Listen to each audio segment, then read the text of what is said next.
Hi! Hi! Oh, hi! This is, of course, When Rom Met Com, the podcast where we break down what makes a date movie a great movie. We're currently working our way through Vanity Fair's list of the 42 best romantic comedies of all time to see if they had us at hello, or were a big mistake. Huge! But this week, we're taking a break from the list for a special bonus episode. I'm Jack. I'm Nora. This week, we are joined by Josh Sinclair, actor and star of the upcoming musical 50 First Dates, opening this September at the Other Palace. Josh, welcome to the show. Hi. Woo. That sounded so fancy and official. We like to be official and fancy. Yeah. Yes, 50 First Dates is opening soon, and what better thing for us to talk about as two lovers of musical theatre and lovers of rom-coms than a new musical based on a classic rom-com. Jack and I met because of our love of musical theatre. Oh, I love that. No, rom-coms were just a bonus. 50 First Dates is not on the list of rom-coms that we are currently covering. And we've had several people say, why isn't that one on the list? I see. It's come up a lot. Oh, yeah. Interestingly, I have covered it before on another podcast. Oh, well, at least you'll know what you're doing. Because I used to host an Adam Sandler themed podcast. And so we went through all of his movies, and you might notice I've got my Adam Sandler shirt on today. If I'm honest, I actually hadn't even recognized that. In my venture to get my grenade bar, I hadn't actually fully taken notice of your full outfit. I feel like we do have to share the grenade bar story, just because it was a bonding moment for me and Josh. It was a moment we lived through. And survived. And survived. There's a vending machine here at the studio. And when I went down to pick up Josh, he's like, oh, I got to get a grenade bar. He went through the usual rigmarole with a vending machine of putting in the number and scanning his card. And then for about 6 minutes, the machine just whirred, saying processing, payment accepted, carried on whirring. A little picture of the grenade bar came up on the screen, and a little loading bar started populating. It stopped halfway through, and we were just standing there like, is this ever going to come out? Is there ever going to be this item? Josh, what was going through your head? I was like, where have they gone to get it? I was picturing like pneumatic tubes underneath, just like someone's just popped one in and it's just like going all the way through London just to get to this one vending machine. Yeah, I was like, this isn't like the Ministry of fucking Magic. I don't understand. This should be quite simple. It's a fucking vending machine. Do you know what I mean? It was the healthiest thing in there. I just wanted a snack. It shouldn't be so difficult. Get this man a snack. Yeah. Sorry, Nora, was that your Mrs. Gloop coming through there? Yes. Yeah, I played Augustus Gloop's mom in a youth production of Willy Wonka Jr. when I was 17 in West Virginia. And in those junior productions, they have CDs that have all the dialogue and the songs so that the kids can learn it. Oh, I know exactly what you're talking about. And the only line I remember is, und chocolates und puddings und snacks. Snacks. And anytime I hear snacks now, that is what I think about. Yeah. Good. But now you're going to think, und grenade bars. Yeah. And then 20 minutes later, a grenade bar shows Yes, up. and then there's then the show awkwardly pauses and there's just a sound. Yeah, Willy Wonka would not be impressed. Yeah, he'd be raging. It was a lack of pure imagination with this. This has been When Vending Met Machines. Thank you so much for joining us. When grenade met bar. Carrying on. Should we ask the most important question? Hit me. What is your relationship to rom-coms? I guess it's just something that I've definitely grown up watching and enjoying, right? Everyone remembers, I'm a 90s kid, so I feel like I grew up with some really fantastic rom-coms.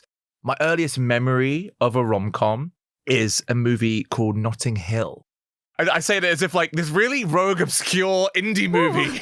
God, What is you may have heard of it. And you know what? I've been to the location. Haven't we all? We've been to the Blue Door shop. I'm not an idiot. I know where it is. And that was because my mum had it. She had the VHS, and I remember her really loving the film. But that is definitely my earliest memory of watching a rom-com. And then from there, just kind of dived deeper. And it's definitely a genre of movie that I appreciate and have seen plenty of over the years, including, of course, 50 First Dates, which I saw when it was released in the cinema, and I actually saw it I want to say I think I saw it in America, which is a bit rogue. I was really hoping you were going to say, and I saw it on a first date. No, incorrect. I was too young. It was definitely around the time I had my first date, because it's 2004. Yeah. So I would have been about 13, 14. I was 12. I was not dating. I was 11, also very not dating. Of course, living in London, or really most places in the UK, you could date younger because you didn't have to endure the humiliation of asking your parents to drop you off at the movie theater. Yeah. You could get a train, get a bus. I was always getting the bus to my dates. I'd be like, come on, Grace, we're going to go see Shark Tale. Great date movie. You know, a good sexy movie for two 14-year-olds to go see. That sexy Angelina Jolie fish. Yeah. And, car wash at the end, that's a banger. You can make out to that. That's great. What a time. What a time. But so you saw 50 First Dates in America. No, I gauged what the year was. That's not true at all. I saw it in the UK. Wow, making some big claims. It's because the person I saw it with like a real good childhood friend who for like a year lived in America. And I remember we went to the cinema in America, but the year doesn't line up. So it must have been a different film. Can't tell you. And interestingly, when I then got the job, he was one of the first people that I told that I got it because we'd always kind of had that link between us about how we both loved this movie and had seen it together in the cinema. Yeah. I love that. That's cute, right? And what's interesting now is now that the musical's coming out and it's being advertised and people know that I'm doing it, when if I ever end up speaking to someone, what do you do? I'm rehearsing for this, 50 First Dates. The amount of people who go, oh my God, I love that movie. I kind of think, yeah, maybe it's more popular than maybe we think. I think it's super popular. Yeah. I think it's a really, the sort of trilogy of Adam Sandler, Drew Barrymore movies, The Wedding Singer, 50 First Dates, and to a lesser extent, Blended. There's a reason they're so beloved is because they're very strong rom-coms. They're unique and they have such lovely chemistry, those two. They really do. I rewatched it not long after I found out that I got the part. And that is one thing that really struck me is their on-screen chemistry is so good. They're so wonderful together. In fact, bringing up one of my favorite things, the MTV Movie Awards. During the 2020 awards, where they had to still do a bit of a retrospective, Adam Sandler and Drew Barrymore got the ultimate couple award. I believe it. Yeah, they are quite like an MTV team. When you think about it, he was the sort of hip, cool guy. I almost mean he's the Pete Davidson of his day. And she was America's sweetheart from E.T. You'd never think to put them together, but when you do, there's real magic there. Yeah, I agree. Do you know about how they started working together? Not a clue. There's this book I really love and that I mention constantly on this show called From Hollywood with Love. There's a link on our social media if anyone wants to buy the book. There's a chapter where it talks about, I think it must be the Adam Sandler chapter. Drew Barrymore apparently just called him, they didn't know each other. And she was like, hello, we are movie-making soulmates. We need to make stuff together. Oh, that's gorgeous. But for those who can't remember 50 First Dates, and, we're sorry to the Lucys out there who can't, Nora shook her head at that one. I enjoyed it. 50 First Dates is a rom-com about a bachelor in Hawaii, played by Adam Sandler, called Henry Roth, who is so happy to, stay single because he has his own sort of plans, and then finally meets the woman of his dreams, only to discover that she has a short-term memory loss, meaning that every day she wakes up thinking it's the same day. Every day it's wiped, erased, and that causes issues when trying to form a relationship with somebody. It's an interesting concept for a rom-com, and I think actually a fantastic concept for a musical, because one of my favorite musicals of the past 10 years was Groundhog Day. And one of the things I thought was really clever about it was its use of repetition within the musical themes. And it's a nice way of doing it. I'm very excited to see the show, I must say. Oh, yay. That makes me happy. We're coming to press night. Are you? Yeah. Oh, God, pressure. No, it's going to be great. I want to hear about the rehearsals. Uh-huh. I want to hear about the show in general. I'm very curious to know how close we're honing to the original movie, what's new, and obviously who you're working with on this as well. Yeah. So rehearsals are going good. Yes, today we had our sits probe today. I've just come from a sits probe. And the viewers can't see, but I'm also a horrendous shade of orange because I've been given a spray tan, as have all of the cast. I will say, when you walked in, I was sort of like... He was like, who's this Watson? Is this the right guy? So we're in the final stages. Today was actually our last day in the studio, the rehearsal studios. We've been in rehearsals for 4 weeks. And this afternoon, we had our sits probe, which was really special. Like, as musical theatre lovers, if you've ever sat in on a sits probe, it is one of the best days that exists in a project. For any listeners who don't know what that is, it's the first time that we as a company sing through the show with the band or the orchestra. You know, what we usually work with in a rehearsal room is piano. In this case, we were very lucky, actually. We had drums in the rehearsals as well, which was really cool because that can sometimes really like help in terms of, you know, the drive of a number. But yeah, we got to hear the whole thing. And I mean, look, maybe I'm biased because I'm part of it and I want the show to do well, but I was really taken aback by the orchestrations. They're just beautiful, and I think they really help tell the story well, or the beats that we're trying to hit, the emotional arc of the journey as well for all the characters. I do think people are in for a treat. And it's all original music, so I could think some people are obviously fans of the film, they might be going, oh, right, so like, are you going to sing Somewhere Over on the Rainbow on ukulele? No. I was going to ask if Forgetful Lucy makes an appearance. Well, do you want to spoil it? No, definitely not. Definitely not. No, don't I tell feel us. like I just got one. It doesn't. Okay. But there is something paying homage to that moment. I love There's that. a lot of that we were main thing. There's many moments where it's like, it's changed from the film, but it's a nod to the film, if that makes sense. I love that. I don't want a carbon copy. No. I want to see somebody's new interpretation. Yeah, totally. And that's definitely what you're going to get. I'm just so excited to get into tech, start adding all the other elements of it that haven't been in the rehearsal, such as, you know, like lights. There's like a really gorgeous video design that we've also got going on as well. And yeah, like kind of adding those final, you know, if you think about it, like the whole thing's a drawing and really going in with the detail now and adding shading and everything, and it's getting ready for the people to come see it. Yeah, it's close now. Yeah, it's so exciting. I want to ask a nerdy actor question. Go on. So I listened to a couple other podcast episodes that you were on. Come on, research. But something you mentioned was, you know, commercial theater is the backbone of the theater industry and it's so important. But the drawback to those kind of big, long-running commercial West End shows is that you as an actor are kind of doing a little bit, or you're instructed to do a little bit of a copy of what the person before you did. Yes. And there's that sort of lack of creativity in some ways, or you have to work harder to find ways to put your own stamp on it. How does this show sort of land on that scale? It kind of requires a different skill set, if I'm honest. I bow down to anyone who can do commercial theatre for years on end.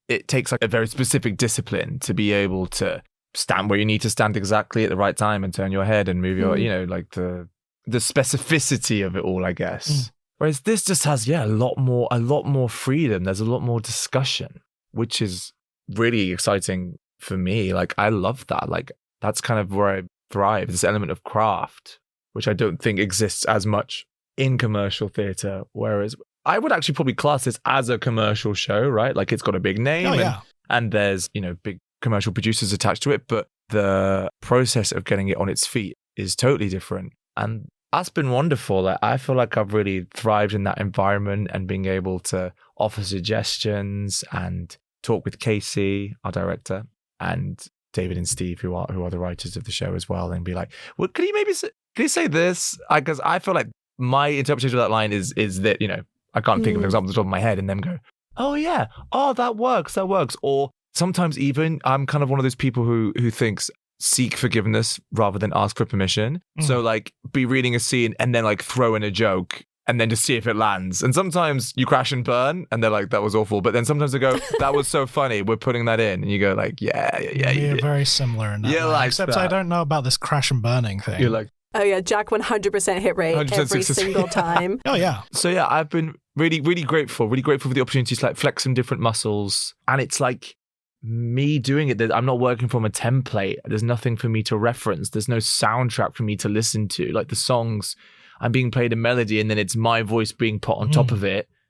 And that's what it is, you know, right? It's not like try sound like this or, you know, some stuff is so specific that it's like, so then you straight turn on this note and then vibrato into that note. There's none of that. It's all me which is really nice. And it also has meant that I've been allowed to bring like a lot of myself to Henry.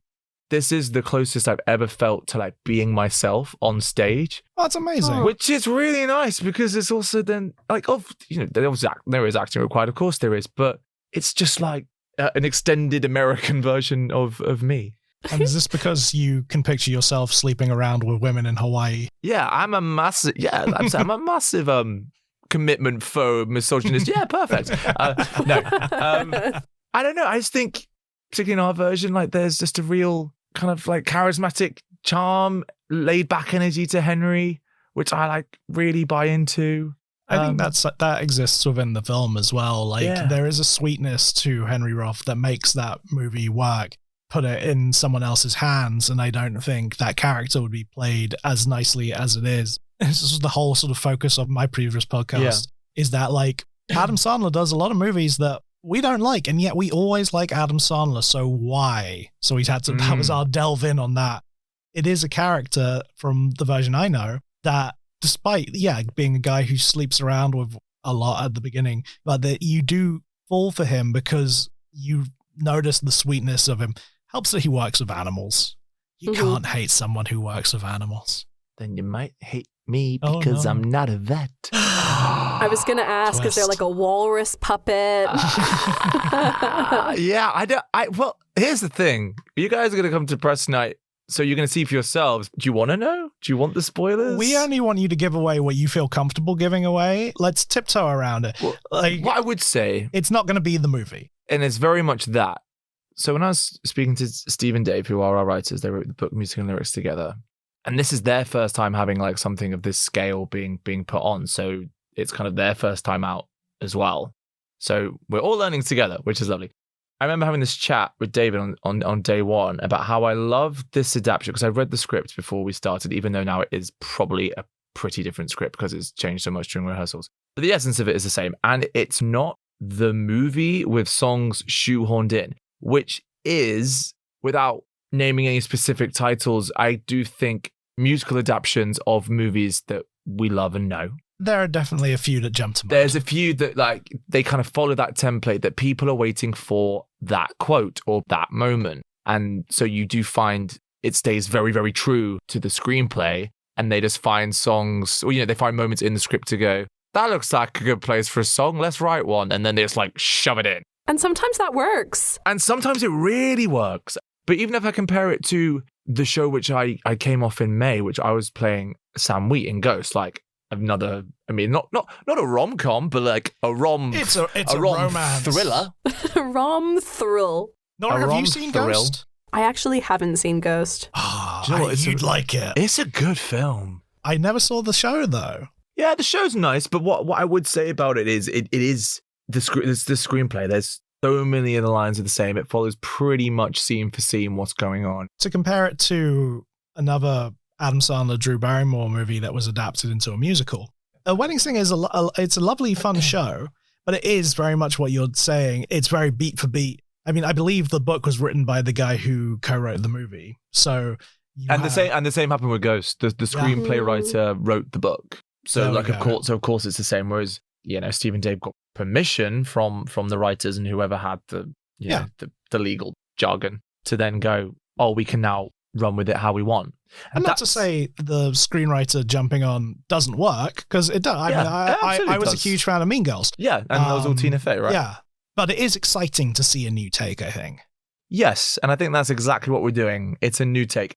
As brilliant as 50 First Dates is, and as much as it is like a fan favorite in the rom-com genre, it is flawed. It's not aged very well, but within it is something so beautiful. Mm-hmm. And what I feel we've done with this production is we've taken the beautiful thing and we've rolled with that and done our own thing with that, and left kind of some of the questionable, potentially offensive elements of the movie behind. And I think that's what the musical does really well. But to do that, therefore, changes have had to be made, such as Henry's job, potentially where it's set. Oh, wow. Ooh. I'm literally on the edge of my seat right now. That is... I don't think that's too much of it. You heard it here first, folks. Yeah. 50 First Dates now set in Blackpool. Yeah. I was going to attempt an accent there to do like a Lucy thing, but no, I won't. I won't tell you where it's set, but I'll tell you that it's not set in Hawaii, and I'll tell you for why. Again, talking about it with the writers, setting it somewhere like Hawaii, you're locked into a musical style that people are expecting. I was thinking that. So you limit yourself. You limit what you can do musically by setting it somewhere as specific as Hawaii. That's so interesting, because I was thinking you were going to say we do not have a casting pool of native Hawaiians available. Well, that in the too, UK. probably. And they also did not for the film. Yeah. Well, yeah. And so I think they try to think somewhere that is still kind of got like a wholesome vibe, but also kind of somewhat obscure. He discovers Lucy, this incredible thing, in somewhere that just appears very, very ordinary, and that's what blows his mind. Jacksonville, Florida. You're in the right state. Oh. Holy shit. This is fun. Me and Nora are off to Florida just after we see the show, so you know. Oh, you're going Disney World? We are going Disney World. Fuck yes, you are. I'm so proud of you guys. I went 3 years ago and had the best time, and I've seen they've got so many cool new rides. Like there's the Guardians ride wasn't open when I went, and I'm gutted because everyone says it's insane. The Tron ride. I did Tron though, because Tron was in Shanghai. Yeah, it is. And so when I was in Wicked, we did on the international tour, and we were in Shanghai, so we did a Disney day trip, and I went on the OG Tron. So there you go. And now I'm happy to reveal that 50 First Dates is set in the Magic Kingdom. Totally ordinary place where you find. Well, I mean, imagine that being your day that you have to live over and over again. Disney World. Well, it's not. But you know what I will tell you, Frontierland and some kind of Disney element to the show is involved. Interesting. Intriguing. Literally, guys, like, I'm so excited. Yeah, you're probably going, what the fuck have they done to this movie? No, honestly. Everything you're saying is exactly what I think adaptation should be. Mm-hmm. It's very nice to stick close to something if you love it and you have a reason for it. But if you don't, make it work for what the story you're trying to tell. I don't want to see the same thing over and over again. And you're right. The themes of 50 First Dates are the important part of that movie. We fall in love with those characters, not because of Hawaii, though it's very nice, and not because the animals are fun, but again, it's not necessary to the core relationship of Henry and Lucy. Yeah, you nailed it. I don't have a problem with seeing something I love sort of carbon copied onto the stage. Like, I don't see that as like an artistic failing, but at the same point, you are 100% correct that the film is flawed. And that the thing we love about it is the core love story. Correct. And as long as we're keeping that, we can get rid of pretty much everything else, and that story's going to work. Based on the names of the characters in the cast breakdowns, I can tell the story's going to be very different because there are a ton of characters who were not in the film. Yeah. Which is cool. I noticed that Doug and Marlon remain. Yes, which is great. Yes. But we've got some notable absences of characters who were in the film that are not in the show, which I also think is a good thing. Mm-hmm. The only Ula I want to see on stage is in the producers. And we can save sort of the discussion about the problematic elements of the film for when we do cover the film properly. Sure. And I've also tackled them in a previous podcast. Go back and listen to Truly Happily Madison and you'll hear. I want to know, Go on. My favorite moment in the whole film is when the car in between their cars pulls away and they're both dancing. I did not explain that scene well at all. If people haven't seen the movie, they're like, I know what? exactly what you're talking about. I just think like that is the sweetest thing. Is there a moment like that in the show? That specific moment isn't. Mm-hmm. But again, there is like an homage to it. There is a nod to it in a way that I can't quite tell yet. Keep the mystery alive. But that sweetness and like the surprise that they feel in that moment of like, I just had such a good time. Like, it's just so unexpected. I just have the urge to dance. Like those emotions, they definitely like play into it and play into, you know, the interpretation of the characters. I love that moment because that feels like a real moment. I've definitely had a good first date. I've left it and I start running and singing. Because wow. As you should. Yeah. Yes. Have you never had that, Nora? I wouldn't say I've been running and singing. Well, that means you've never been in love. Yeah, my dates have not been good enough. No, like I sometimes if I'm just like, I get that huge like, oh my God, that was incredible. And I run off. I remember ending a first date and running off and I just start going, supercalifragilistic. That is delightful. What a fucking nerd. I've definitely like, it's not quite the same, but no one is quite the same. I've definitely like listened to music after a first date that's made me feel a certain way, you know? Had a really good date, this is ages ago now, and I was walking home, put my headphones on and put my thing on shuffle, and again, this sounds a bit cringe, but just on shuffle, and the first song that played, Hello Love by Jessie Ware, and like the lyrics are like, hello love, didn't expect to see you, been so long, feels so good to see you, and I was like, that feels a bit like on the nose, no? Ooh. And then had a bit of like a groove to myself as I was walking because I was, caught up in the emotion of it. So it's not quite the Sherman Brothers. I'm picturing you, Josh, having like a good date playlist and a bad date playlist. So you leave and you're like, well, I guess it's time for skinny love. Oh, I mean, I wish. I don't go on enough dates to have playlists, if I'm honest. That's a good reason to not. While we're talking about people we've been on dates with, you've had 50 first dates with Georgina Castle. The amazing Georgina Castle, who on Sunday, she's getting married. Ah, amazing. Oh my God. So not only is she rehearsing for this huge new musical, she is also planning a pretty sizable wedding. I'm having palpitations just like thinking about that. That's wild. To other musical theatre legend Simon Lipkin? Yeah, Simon. But yeah, she's going to get married on Sunday, which is great. And then she comes to rehearsal to do tech on Tuesday, a married woman, and then I'm just going to snog her all week. So But I must say, that's really lovely because what a show to be in while you're getting married. The show that's all about like, true love and making love work. That's really magical to me. Yeah. It is. Yeah, for sure.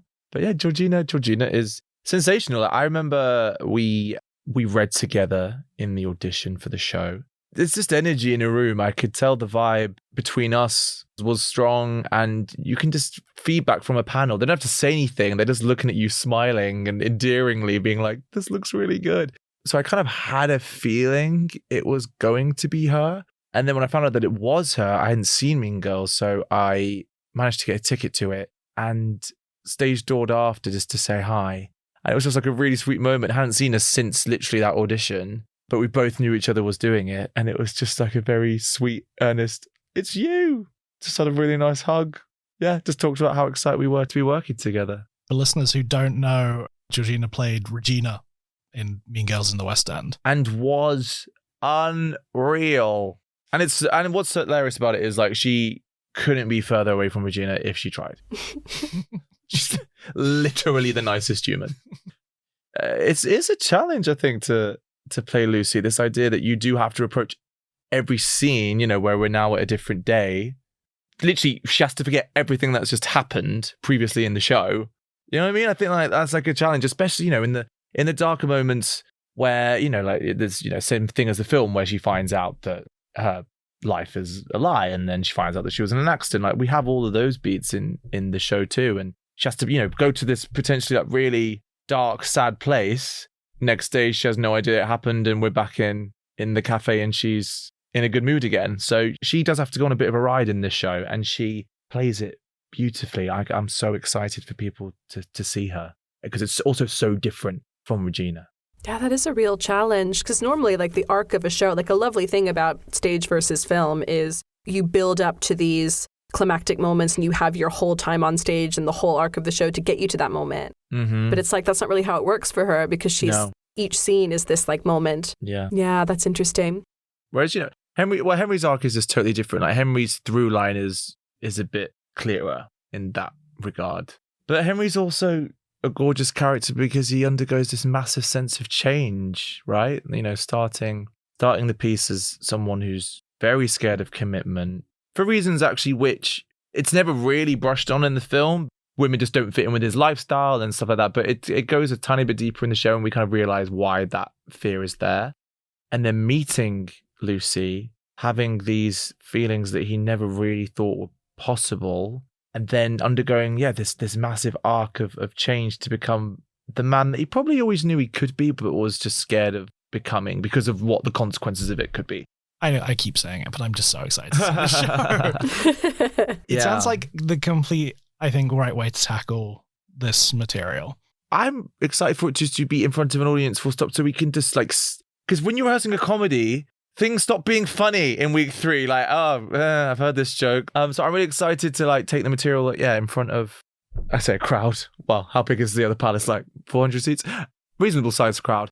That is the final puzzle piece, essentially, of putting on a show. It is the audience, seeing how they react to stuff. Mm-hmm. What I would say it definitely does do is it will really catch you off guard as to how you can be laughing and having this is such a fun, lighthearted thing. And then literally 2 lines of dialogue later, you'll be going, right, why is my face moist? Because that suddenly got very, very emotional very quickly out of nowhere. And I have no idea how it happened.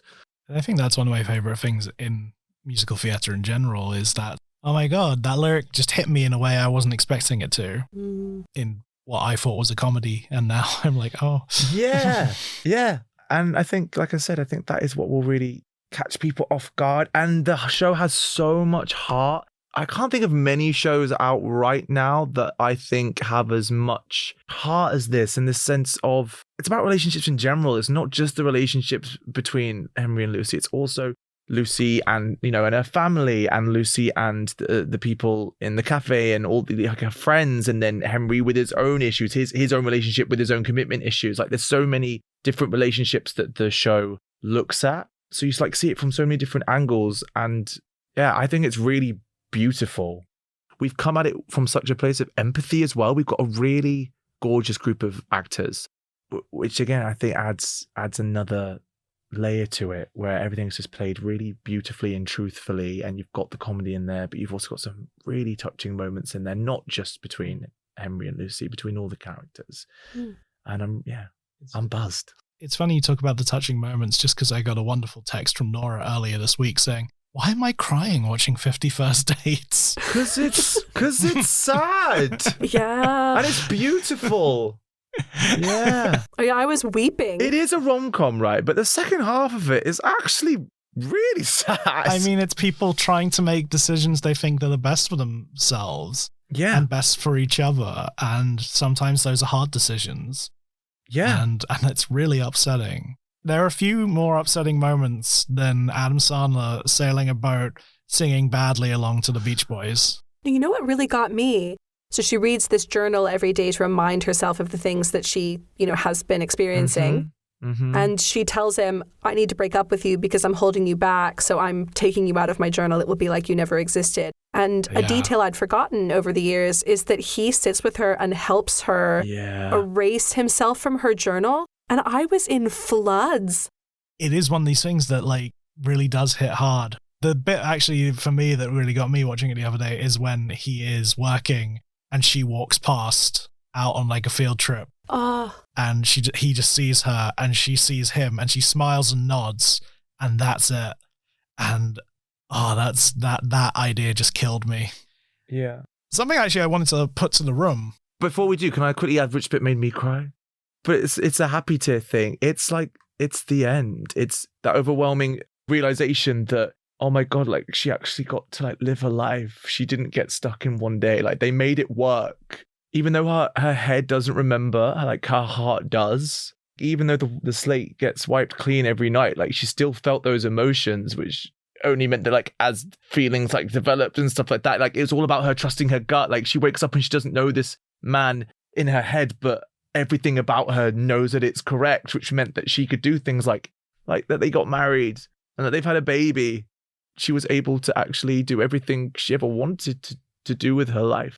And the bit that actually really gets me at that ending is when he's and Grandpa's here too, and the dad's on the boat, and he's just sort of there because, he knows this is the place he needs to be to help his daughter live the life that she needs to live. He's been working so hard to sort of keep her safe.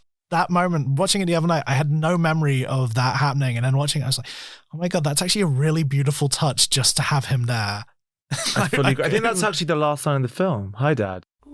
Which is it's gorgeous. It's gorgeous, and I also love. Sorry, I promise we'll go back to what we're talking about. But I love how they didn't find a miracle cure. Yeah, I love how they had to, like, do you know what I mean? Accepting the circumstances that there was like no twist where suddenly she started remembering things. I think that is a really important part of it. Yeah, I agree. It, reminds you that love is the work that you put in. There's no miracle, that's so true. Like cure to it all. My favorite thing about this podcast now is I will come out with something like that I think is like, oh, let me just say this thing, and Nora acts like it's a profound moment. That is quite profound. It is. I felt that just then. That hit me in the feels. Yeah. If you are in love with somebody and you want to make it work, you put the work in to make it work. That just illustrates just how much Henry changes. Yeah. Mm-hmm. If you think about everything that he was or is at the start of the movie to where he is at the end, it's beautiful. Guys, if you've not watched 50 First Dates in a while, go back and rewatch 50 First Dates. It's such a for real. And like for a film with such a like dark premise, it is such an optimistic film. Yeah. Like wildly optimistic. I'm going to say, I think that's a lot of what Drew Barrymore brings to it. She is sensational in that movie. She is the beating heart of that film. Her performance is exquisite. It's exquisite. She is exquisite. When you have the first time where she finds out about the accident, when she looks at that newspaper for the first time and she goes home and you have the like sort of silent realization, she plays it so nicely. It's a really nice moment again within the film. It also, there is a line in the film that lives rent-free in my head. Go on, I'll tell you if we've cut it. I mean, if you have, it's okay, because I don't know if you can sell this line as well as Sandler does. Sorry, I'm not better looking. There's something very, very similar. Again, homage. I mean, Nora, you know me well. That's such a Jack line. Yeah, it's a good joke. It's a good joke. It works so well within the movie. When her dad's like, yeah, he's kind of your boyfriend. Sorry, I'm not better looking. But that moment is, because like it is a brilliant moment. And there is plenty of those. Like that's what I'm saying. The stuff that does work in the movie, it is in there. Obviously, you've had this incredible career and you're so young. So it's like you're just at the start of it. But I've noticed a real pattern of playing these romantic roles. And I wondered, is that something that you are drawn to, or is that just where you have ended up? I think that's a complete accident. I hate romance. I'm just very, very, very lucky. I don't really know how else to word it. I've just been very fortunate that my career has played out the way that it has, and I've got to play with some really, really cool characters, and they, I guess, will just happen to fit into like the, if I quotation marks in musical theatre, like romantic leads. Well, those leading man roles tend to be romance storylines. Yeah. But the thing that kind of changed it for me actually was when I did, a funny thing happened on the way to the Forum in Paris. I played Hero. Again, like romantic, but also comedy. And I'd never properly done comedy. And that's actually what really opened up my eyes to, oh, I really enjoyed this. Like, I really enjoyed this silly part of me, which I don't really ever play on stage, because in life, like, I am a goon. Like, I'm just a bit of I'm just a bit of a silly Billy. And I really got to like explore that in Forum. And it was in the rehearsal room, like, you know, trying stuff. And I was working with a fantastic director called Karma Crystal, who is just world renowned for his comedy. And, you know, being in a rehearsal room with him asking me to try things, me playing, people pissing themselves and being like, you're really quite funny, you know. And I was like almost surprised by it. Like, oh, because I just never ever done it in like a professional capacity, right? And that's kind of what pushed me to like want to try and do more kind of comedy parts.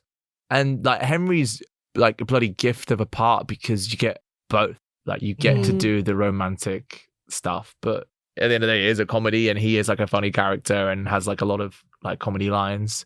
So it just feels like a real like special moment for me, because all actors want a chance to really like put their stamp on something and originate something.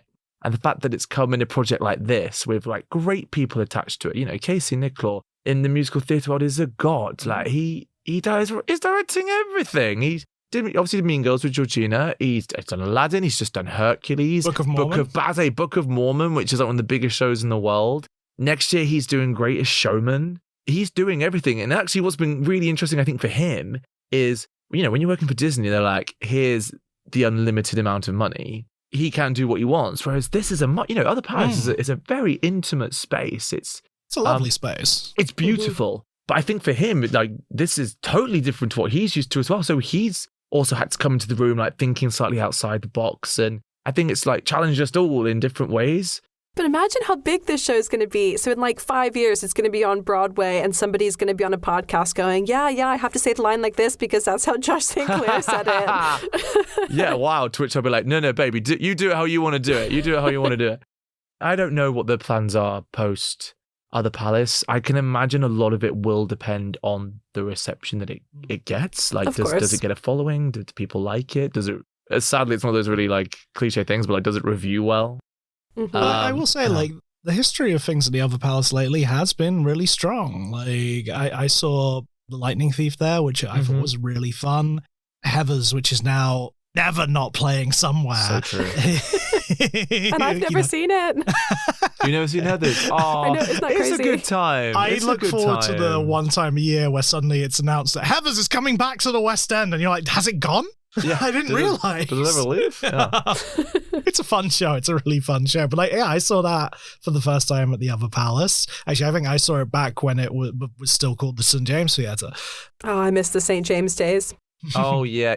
I just remember Urinetown. Did you guys see Urinetown? I saw Urinetown there, yeah. Epic. And then that transferred to the That's Apollo? the only Jamie Lloyd show I've ever seen. Oh. Not like out of like, I mean, I couldn't afford a Vita ticket. Oh, I see. Like, I'm really annoyed I didn't see a Vita. So I saw it last week. It was epic. It was epic. That's all I hear. But yeah, like, I do think the Other Palace has a really strong track record at the moment. So I think it's a good place to be. Yeah, I think so. And you'll see from like the set design and the visual aspect of the show, it doesn't belong in a massive space. There needs to be an intimacy. Like, you know, if it was going to hypothetically play a West End house or a Broadway house, it would have to be a small one. There's an intimacy to the piece, which I think is what makes it special. And I think it would lose some of what makes it work if it was somewhere like the Palladium, for example. That's my favorite kind of show. Yeah. Yeah. I assume there's a moment where 50 characters swarm the stage representing the 51st dates and do a massive kick line. This isn't a Nancy Meyers movie. How does that fit on stage at the Other Palace? I just don't understand. We come up in groups of 5. If I ever get to meet the great Casey Nicholaw, I'd be like, it's a great show. Just one thing was missing. And it's actually 50 things. If you could actually, I read somewhere that it's Casey Nicholaw's one of his favorite rom-coms or his favorite rom-com, and so he was really excited to do the show. If you could put in a good word for us, we do need a guest for when we do cover the film at some point. So I'll see what I can do. I mean, I'm joking. But yeah, the thing is though, like he is so kind and gorgeous. Like he would probably be up for that. The problem is pinning the man down. Yeah, I can imagine. Because he's just like, even on our lunch breaks, he doesn't have lunch. He's in a different room on Zoom to America talking about another project that he's doing. Like, the man is like a machine. He does not stop. I mean, that's it. Like, we just listed off those credits. I mean, it's a non-stop list of credits of stuff that's still playing in the West End. Yeah. And just about to open in the West End. And Broadway. Man needs a holiday. Yeah. Bless him. But he's gorgeous. He's the sweetest guy. I'm really supportive in the space. He really lets us find it and guides it to like what he thinks it should be. It's been lovely. Like, it's like, do you know what I mean? Like, I feel like I'm making it out all like it's rainbows and butterflies, but it is. It's a really great group of people working on this piece. So yeah, Casey's a great guy. Well, I would like to know, is there a rom-com any of us would like to see adapted to the stage? Oh, I can answer this. Go on. And it is being adapted to the stage, and I'm happy about it, but also mad about it because I had started sketching out how I would adapt it. Mm-hmm. Not that I was ever going to actually write it, but in my head I was. And that is 10 Things I Hate About You. Ah, okay. Lots of numbers in these movies, isn't there? Like the amount of people, do you know what? The amount of people of my own friends who have gone, so you're doing 13 going on 30. No, I'm not. I was talking to a friend of mine yesterday. We were having you on the pod. And I was like, yeah, he's in 50 First Dates. She goes, oh, ask him about what it's like working with the kids. I was like, the kids? And she's like, yeah, from like when they age up. I'm like, you mean 13 going on 30? Yeah. And I understand, look, they're two very big noughties rom-coms. They're opening at the exact same time and they both have numbers in the titles. I think they are both 2004 movies produced by Sony. It's a weird, something's in the air. But yeah, so 10 things I hate about you. I mentioned it. Do you know what? I don't want them to touch Notting Hill. It's perfect. Leave it alone. Come back to me. I mean, the one I've always sort of earmarked for myself, the one I'd like to do, because similarly, I think it's a film that has really nice themes, but doesn't entirely work. The Terminal with Tom Hanks and Catherine Zeta-Jones, about the man stuck in the airport terminal. You've got this one location, got this sort of rotating characters of people going through, like working at the airport. And you just have this man falling in love with someone who's just coming and going and he can't leave. And I think it's a really nice sort of outline for a rom-com musical. Yeah, book that. Get the rights, babe. That sounds great. It sounds like you've been giving that some thought. I've been giving that a lot of thought. Nice. Yeah, I'm still at a blank. I'm sorry. But the ones that come to mind have already been done. It's a rich field. Yeah, they got universal appeal, don't they? That's the thing with a rom-com. The book that Nora referenced earlier from Hollywood Will Love talks about the making of My Best Friend's Wedding and how the director of that wanted it to feel like a musical even though nobody's actually singing. I think a lot of rom-coms fall into that vibe. I think that's probably one of the reasons I relate to them so much. Ooh, you know what we need to do? Go on. My favorite segment. Wait, before we do your favorite segment. Damn it. Because I know that's a wrap-up segment. It is, yeah, sorry. In the film of 50 First Dates, Lucy's father and brother are cursed to a life of having to watch The Sixth Sense every night. Yes. I swear with that bit, that's so good. So funny. Every Bruce night Willis is a ghost. Absolutely perfect spot-on delivery right there. Yeah. Is there a movie you can think of that would be, oh my God, I can't believe I'm cursed to watch this every night? My head went to what's like my comfort film, but I would never want to end up hating my comfort film, you know? No, exactly. I'm just trying to think of something that has that's overly long. Just watching. Like Titanic. Every day. Every single, it's a great film. It's great. It actually is. Every day you're watching it and some girl is just with you going, can you believe the boat sank? Yeah, she's I can't believe she didn't let Jack get on the door. The diamond was in the coat. The coat was on her. Genuinely my favorite line delivery in that movie. Billy Zane should have won the Oscar for Titanic. Oh yeah. I put the diamond in the coat. I put the coat on her. Not the better half. Yeah, I'll go with Titanic. But that's not because I don't think it's a great movie. Also, my comfort movie for anyone who cared was The Princess Diaries. I was going to ask. Moving on. That's a great choice. Were you? Yeah. Honestly, if I'm ever sad with life, I'm like, stick on Anne and Jude. Well, is that considered a rom-com? We'll get you back for The Princess Diaries 2 Royal Engagement. Okay, there you go. Which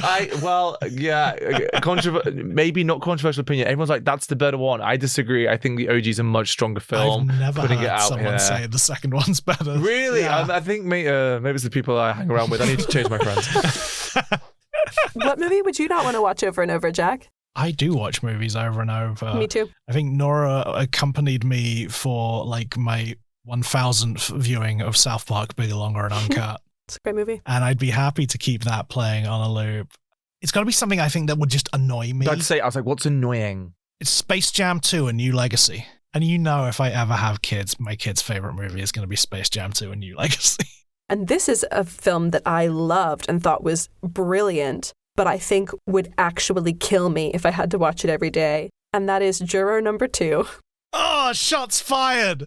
I took Nora to see Juror Number 2. And it was amazing. But it was all about an ethical conundrum that does not have a good answer. And I was so distressed. And it doesn't matter how many times I watch it. It will never have a good answer. So I will be equally distressed forever and then die. Watching this movie with Nora was one of the great experiences of my life. She was digging her hand into like me. She was like so stressed out. I loved it. I like genuinely that made the movie even better for me. I ended up having this emotional reaction to it too. I thought when you were building up there, because there's a film I know that you love, and I was imagining the idea of you watching it over and over again might not work for you. Fight Club was where I was. It's funny you say that. I wrote a paper on it in college for my social psychology class. It was called I Am Jack's Social Psychology, Aggression, Deviance, and Cult Indoctrination in Fight Club. I hate you. Boom. And I watched it so many times. Like, I just kept it on loop while I was writing the paper, so I know I can handle that. I watched that for the first time in its entirety last year. How was that experience for you? I was new to Fight Club. Fight Club is a darts place. Fight Club. Yeah. Awesome. And I did not see the twist. I did not guess that at all. I'm so glad it wasn't spoiled for you. It wasn't at all. Fight Club is actually my other answer for what romantic comedy I'd like to turn into a musical. Now is it time for my favorite segment? My favorite part of every episode is would do, wouldn't do, have done. What thing from the film or show would you do, would you not do, and have you done?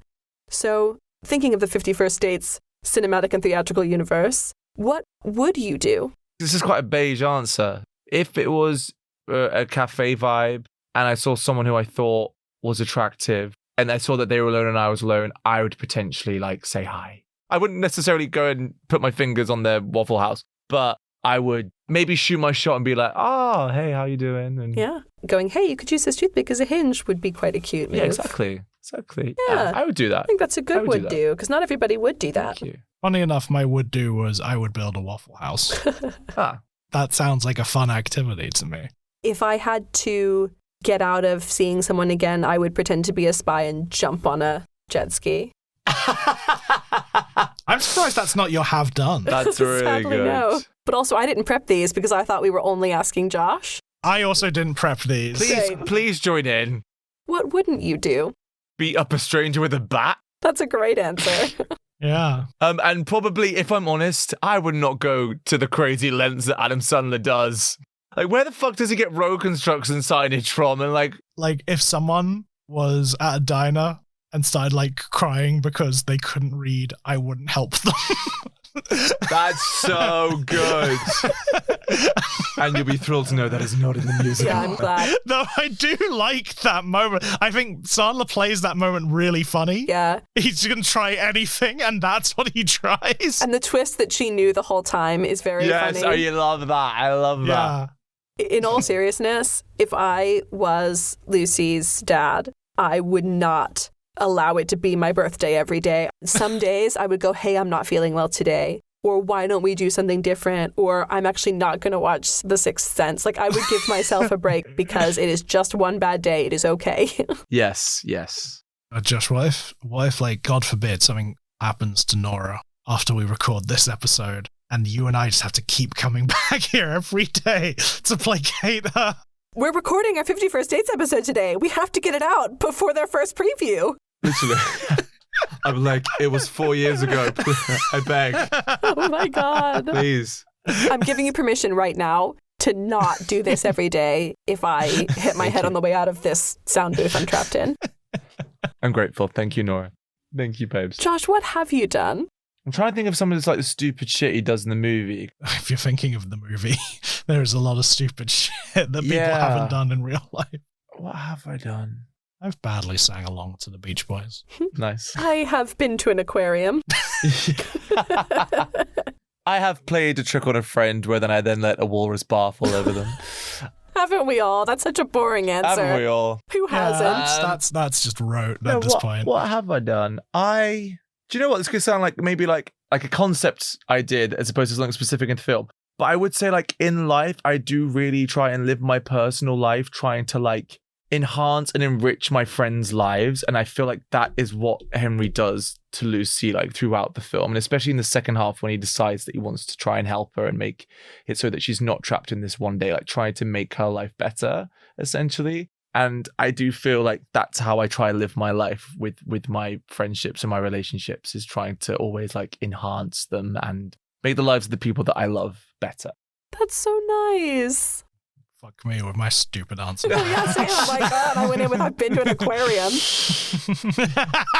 Yeah, so I don't know why I went all like deep and meaningful then, but I mean, it ties back to, like. I thought of another habit. I've never had Spam. I've never had Spam. I've also never had Spam. It looks disgusting. This is the second time Nora and I have talked about Spam recently. I can't remember what the other reason was. It was a joke about spam emails, but I think it's actually the second time you've mentioned on the podcast that you've never had Spam. Interesting. Although they've probably been edited out. We also have a thing where Jack tries to work in South Park, Bigger, Longer, and Uncut into every episode. I've already worked into this he's episode. done it. He's got it. It's my favorite movie. Yeah. It's my favorite musical. Yeah. It is an Oscar-nominated movie musical. Should have won. Is it? Yeah, it is. And it's genuinely a brilliant film. And as a musical theater person, you should watch it because it's similar to Book of Mormon in that it is just an homage to musicals. And if you know musicals, you get the like deep layers of the jokes. Yeah. So I would recommend. Okay, no, cool. I will. It's a solid 78 minutes. That's a nice length for a movie. Do you know, sometimes I think movies are too long nowadays, man. Like, but 50 First Dates, it's like 100 minutes. And I do think that it's like, it's a gorgeous length. And that's what we're doing with the show. It's one act. Oh, I did not know that. It's straight through. Oh, that's a very God, exciting. we love it. You better pee, because once we're going, we're going. You heard it here first, folks. Yeah. One act musical, you better pee. You better pee. Yeah. It's a privilege to pee. Hey, St. James. I got it.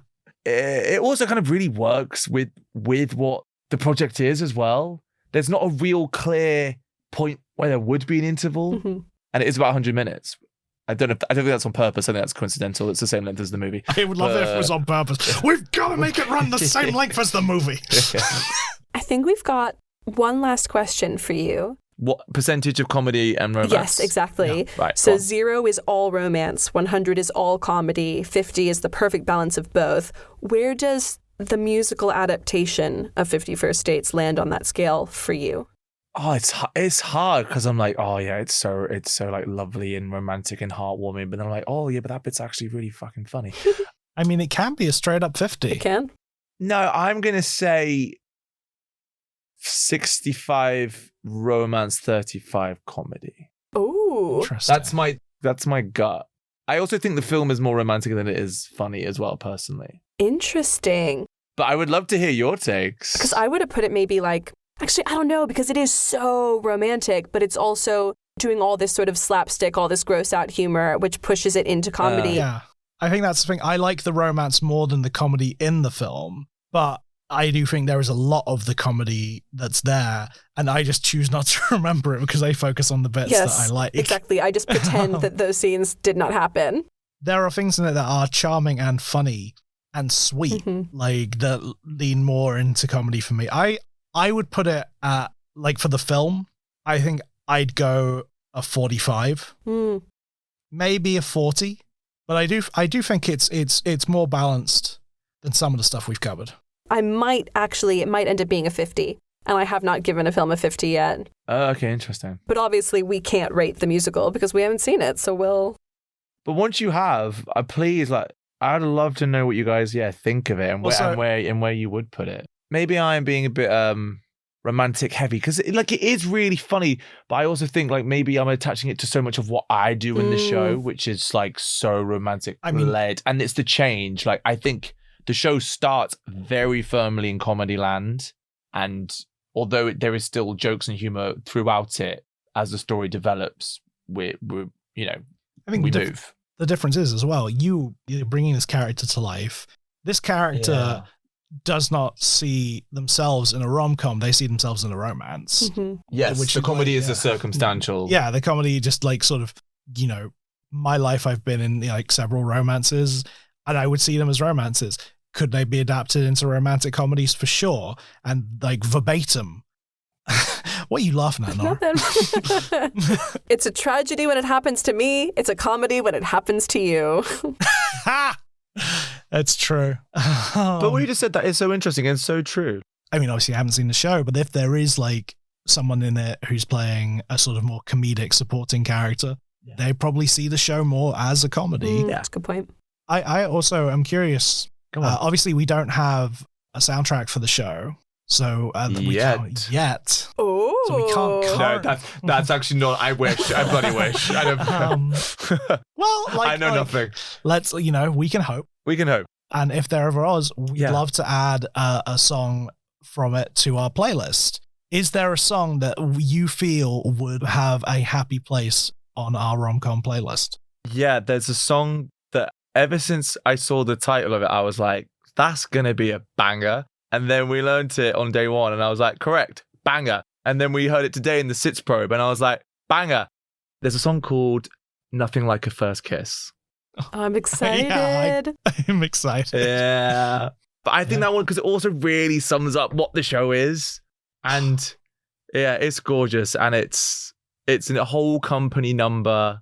It's like a real energetic moment of the show, especially when we have been in slightly darker material and sad land. And this is like a real return to form of like being swept up in the romance of Henry and Lucy and the adventures that they're going on together. And it rocks. I actually can't wait for people to hear it. I hope we do record it. Is it like a montage song? Because in the movie, she says, oh, there's nothing like a first kiss over and over and over again when it's showing their their romance sort of growing, which I think is very sweet. That's literally what the song is. Yeah.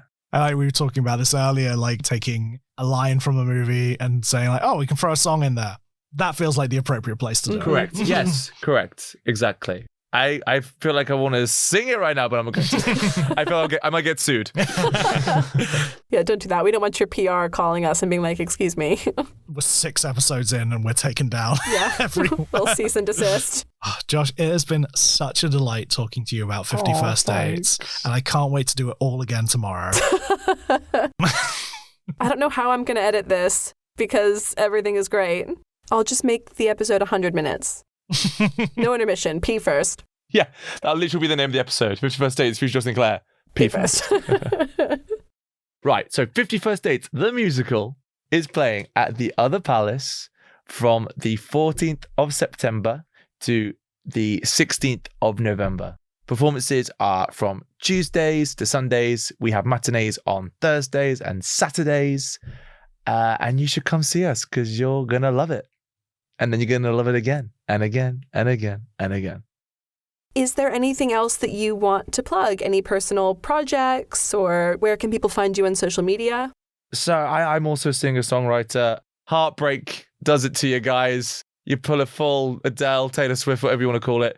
Yeah, so my EP is available to listen to on all streaming platforms. So yeah, check it out. Especially if you like the show and you kind of go, oh, he's an all right singer. Yeah, cool. And then in terms of where you can find me, I am on Instagram at joshsaint_Clair. Amazing. Thank you so much for having me. Oh my God, thank you for being here. This has been such a delight. Thank you for being here today. Yes. Thank you for getting a Princess Diaries quote in the podcast for me. I'm coming back for that episode if it ever happens. This has been When Rom Met Com. You can find us on Instagram and TikTok at When Rom Met Com. There are links there to the Vanity Fair article, to our Letterboxd, and any other fun things we found and want to share. You can DM us or send us an email at mail@whenrommet.com. Get it? We'd love to hear your thoughts on the films, what rom-coms you think should have made the list, or anything else you'd like to hear about. If you've had a nice time today, please consider leaving us a review or following us on your preferred podcast platform. Thanks for listening, and remember, we don't hate you. Not even a little bit. Not even at all. See you next time.